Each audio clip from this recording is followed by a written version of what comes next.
Chapitre 1. Produits et politique de produit. Section 1. Définition. Le produit désigne ce qu'offre l'entreprise au consommateur pour le satisfaire.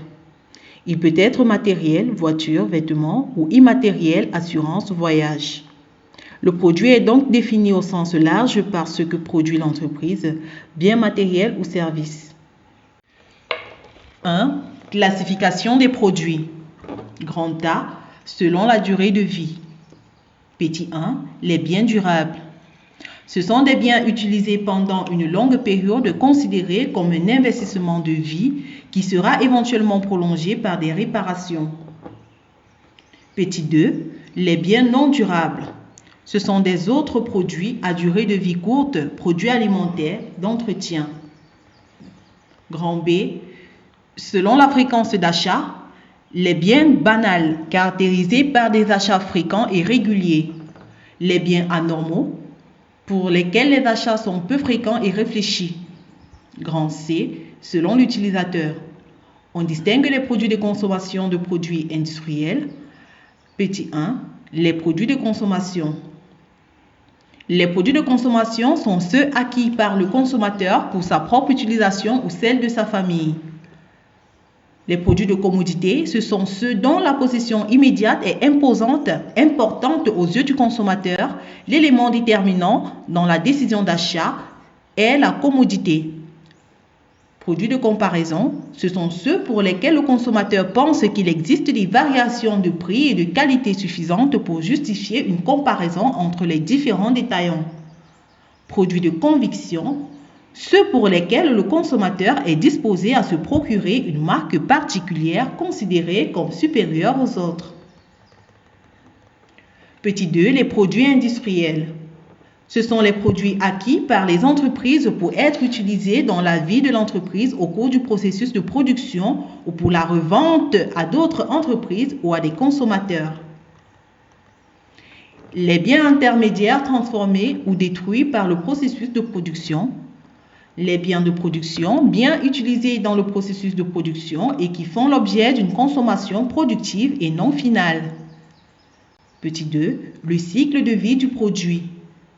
On distingue traditionnellement 5 phases: la recherche, le lancement, la croissance, la maturité et le déclin. Grand A. Les différentes phases. Petit 1.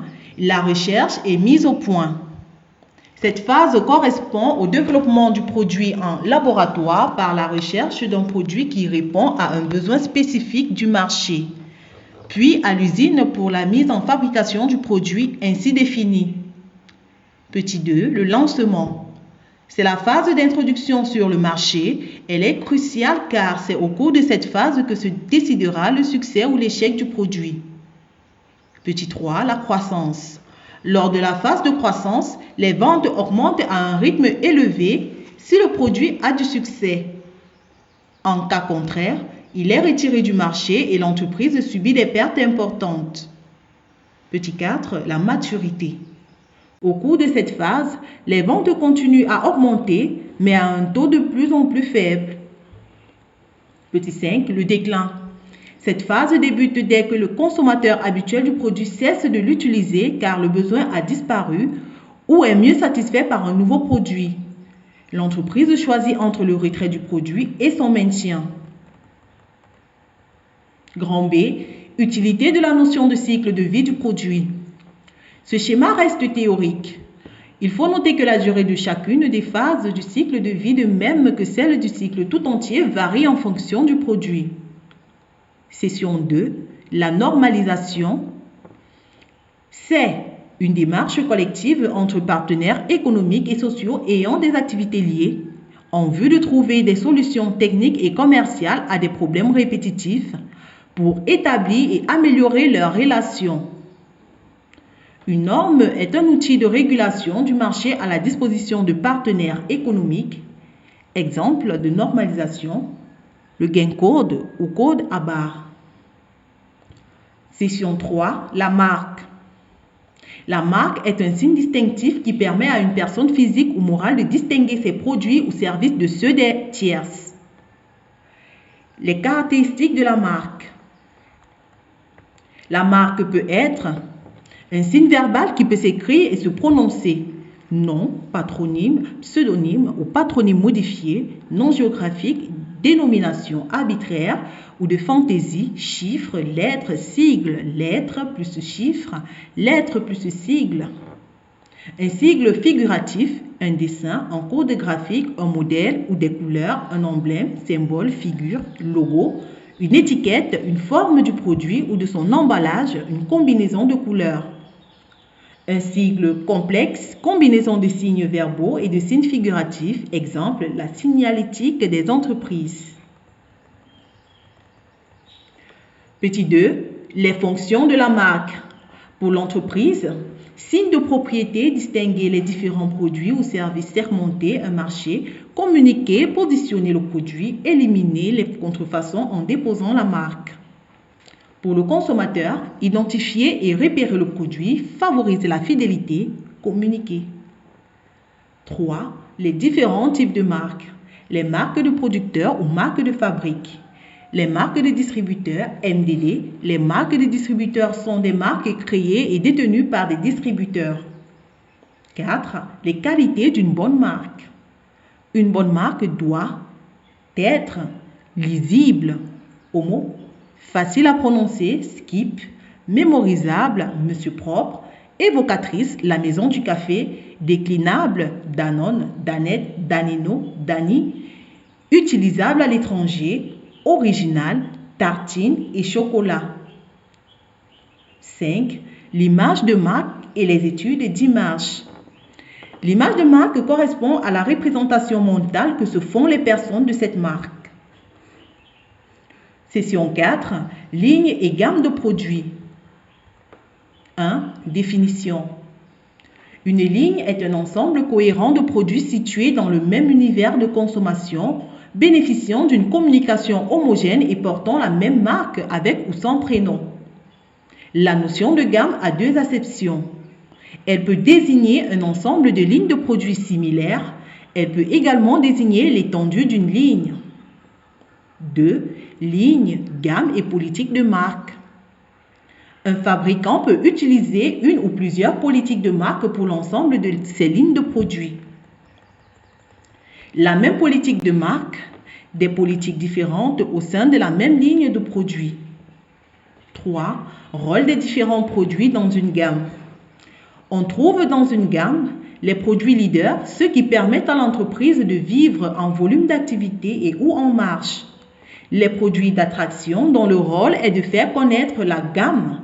Par le bas, ce sera au vendeur d'essayer de tirer le client plus haut dans la gamme. Les produits régulateurs qui permettent de contrebalancer l'activité saisonnière d'un produit. Les produits tactiques qui sont la réponse rapide à une innovation de la concurrence. Section 5. Conditionnement et emballage du produit. Emballage.